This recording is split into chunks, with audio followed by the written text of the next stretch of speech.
this. Thoughts and prayers are with all of those people that are, and really just want to leave it at that. And we're focused on the Giants and really excited about preparing to try to attack an opportunity to get our 5th win. Guys have a good look in their eyes, just had a good walkthrough, and we know it's going to be a great challenge, especially with them returning a handful of really good players that we expect to see this week. Yeah, I'm just sad about it. It's unfortunate, and just want to really leave it at that.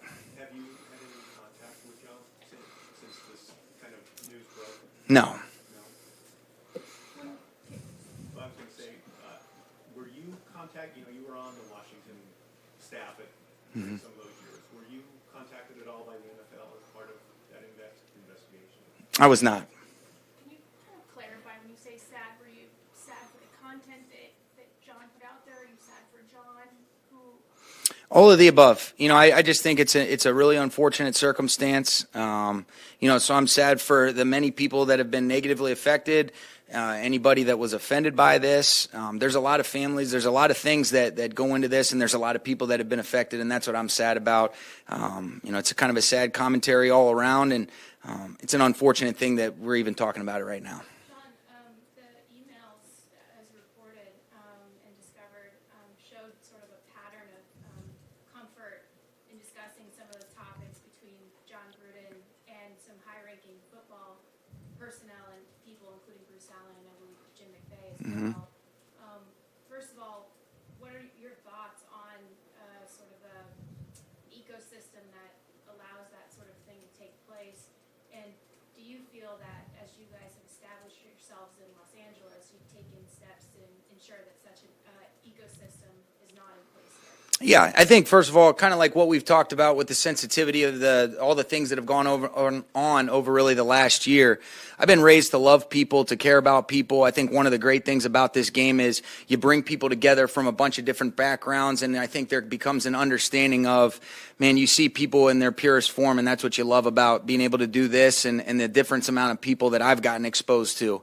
I'm really saddened by that. I saw that my uncle was, on some of those chains, but I can't speak on behalf of some of the content, but saddened is, an appropriate word. And I'd like to think that there's an atmosphere and environment here that's about helping people reach their highest potential, having empathy, caring about people. And that's what I think we display. And I think that's what the people that have been in this building would say. And that's really important to me.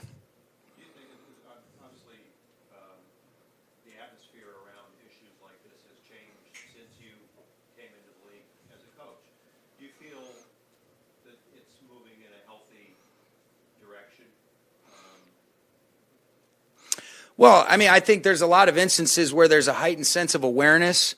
I like to believe that people are innately good, and I also think, I know for myself, there's mistakes that people make, that I've made. Nobody's perfect. I think there is something to be said for mercy, for grace, and for forgiveness. And so, I go back to what I said a couple minutes ago, Kevin. I've been raised to love people, to care about people, came from a great situation where my family taught me right from wrong.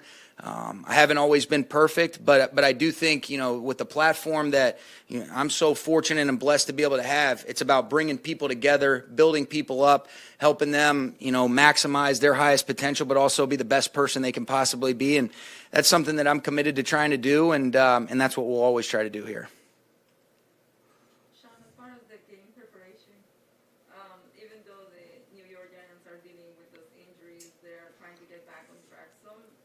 Somehow, what are the challenges you see, if there's any? Oh, there's a lot of challenges. This is a really good football team, Claudia. I think there's a lot of guys that we do expect back from injury. Coach Judge does an excellent job. This is a really competitive football team. I think they're doing a really nice job schematically in all three phases. They've got good personnel. You can start to see a lot of guys are making plays for them offensively. I think Daniel Jones is playing at a really high level. He's got playmakers that he can get involved. Defensively, they've got a plethora of different things that they throw at you with Coach Graham, and then with Coach McVay and Coach Judge, they do an excellent job putting a lot of pressure on you in the kicking game. And so it's going to be a great challenge. You see that show up on the film, and we got to be ready to go. Sean, just a quick point of clarification on Darius Williams. With him being placed on IR, do you see that as being more of short-term, 3 weeks, or are you still trying to determine how long that timeline will be? I see it as the 3 weeks. That's why we were kind of going back and forth, because you felt like, all right, it's probably going to be 2 weeks, might be on that fringe of returning for that third game. But do expect, if he progresses the way that we anticipate, that he'll be back after that 3 weeks. Sean, go ahead. No, go ahead. Back-to-back road games are always a challenge. Does it help having the shorter week on the front end? And what are the specific challenges you see in back-to-back? Well, I think getting through it, now you feel good. That short weeks, that's always a little bit stressful, and I know for the players to be able to turn over, I thought our guys handled it really well, Kurt, so I was pleased about that. Being able to give them a couple days to kind of get rested, get recuperated, refreshed. They had a good look in their eye today. There's always challenges, whether you're at home or on the road in this league, week in and week out. But being able to travel across the country, that poses its own challenges. I think our guys have done a nice job over the last couple years, especially really handling those trips well. And so, again, goes back to the consistent theme that you guys always hear me talk about. We just got to be ready to go in that 3-hour time span. And if we play our best ball, then typically we feel like we give ourselves a chance for some good things to happen. When you first came here, you guys would leave Friday. Yep. Are you done with that idea, or is that a league thing that you can't leave? No, it's not anymore. I think what we've learned is, as you're just trying to get guys acclimated, their body clocks, all those types of things, we've learned that this is best thing that we can do is try to keep guys on a consistent rhythm and routine. And, unless you can really go for an extended period of time, it doesn't really get the benefits that maybe we used to think they did. And so to be able to have the players sleep in their bed one more night, kind of keep them on as normal of a rhythm and routine as possible, we felt like was going to be the best thing, and that's kind of the approach. And we did learn that kind of where it's, trial and error last year with the mandates where, you're making some East Coast trips and you're mandated to travel the day before, and we felt like it worked out, and that's why we'll take that approach this year.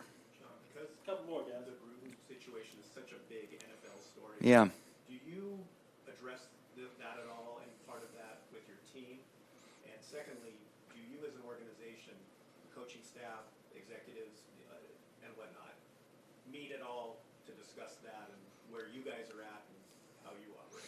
Yeah, I think there's always the dialogue is always ongoing about just how we want to operate, the standards at which we want to be able to communicate, and how we expect to have our core values come to life with everything that we do.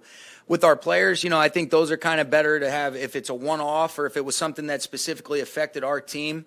But if I felt like that was something that was important to be able to address, then I always take that of the clear, open, and honest communication with our guys. Sean, Matthew Stafford has been sacked and pressured less than any other regular quarterback in the league. How much of that is the line and other guys protecting him, and how much is what he does?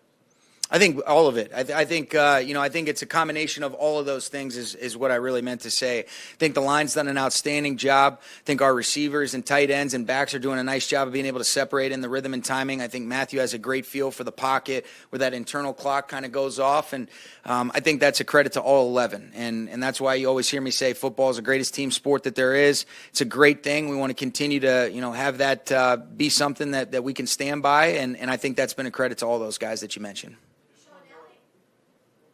Go ahead. One more on Gruden, if I can. I'm trying to imagine what a fan might be asking themselves. I think it has to be asked because you know Jon Gruden. Yeah. Did this surprise you? Did it come out of the blue? Yeah, it did. All I know is I can only speak on my individual interactions with him. Haven't seen any of those types of things that you would expect, that kind of stuff to come out in writing or whatever. We are responsible for the things that we do say, but I have not seen that side of him, and I was surprised by that. Sean, now that you're a month in, do you feel like the team is getting into some kind of a rhythm? I think we're working through that. I think every single week presents a new chance to reestablish yourself and continue to try to, go in the right direction. We always talk about you either get better, you get worse, you never stay the same. And so I think the best teams find a way of getting better as the season progresses. That doesn't mean that it's a perfect trajectory where you're just always on that upward tick, but you do want to see the things that we've emphasized continue to come to life, the things that really matter, the things that end up making the difference between winning and losing. And I like where our team's at. There's a lot of improvement, and looking forward to seeing some of these things we've emphasized come to life on Sunday. Tough one. Over 7 years with those emails. Is that who Jon Gruden really is, and we just did not know that? Yeah, I can't say, I haven't seen that side of him, so that's not something that I'd seen from him. Go ahead. Yeah, I just wanted to wondering yourself not being a member of the groups that he was speaking about in the emails, is this an experience for you in terms of maybe digging to figure out what and where certain things are maybe being said in certain places within the ecosystems within the league and affecting change in that way? Say that for me again. Just you yourself are not a part of the groups that he had sort of discussed and insulted. Sure. Oh, I got you. So that being said, would this be perhaps an experience where you could take from it and say maybe dig a little deeper in some of those league ecosystems where these things might be happening, and use that to maybe try to enact change in that regard? Yeah, I think it starts with, your daily actions, your interaction. I think in a lot of instances, kind of like over the last year and a half or last couple years, asking questions that maybe you wouldn't have asked before, so there can be that understanding. In a lot of instances, you feel like you're always, as a head coach, you're responsible for leading. But I think what I've learned as much as anything is you got to listen, learn, and then it gives you a chance to be able to lead the right way. And I think these are situations and scenarios that definitely is more apparent than ever. And that's something that you want to be intentional about doing and making sure that the empathy exists and also asking the questions so you can have a better understanding and then be able to learn and then lead the right way accordingly. Okay? Thanks, guys.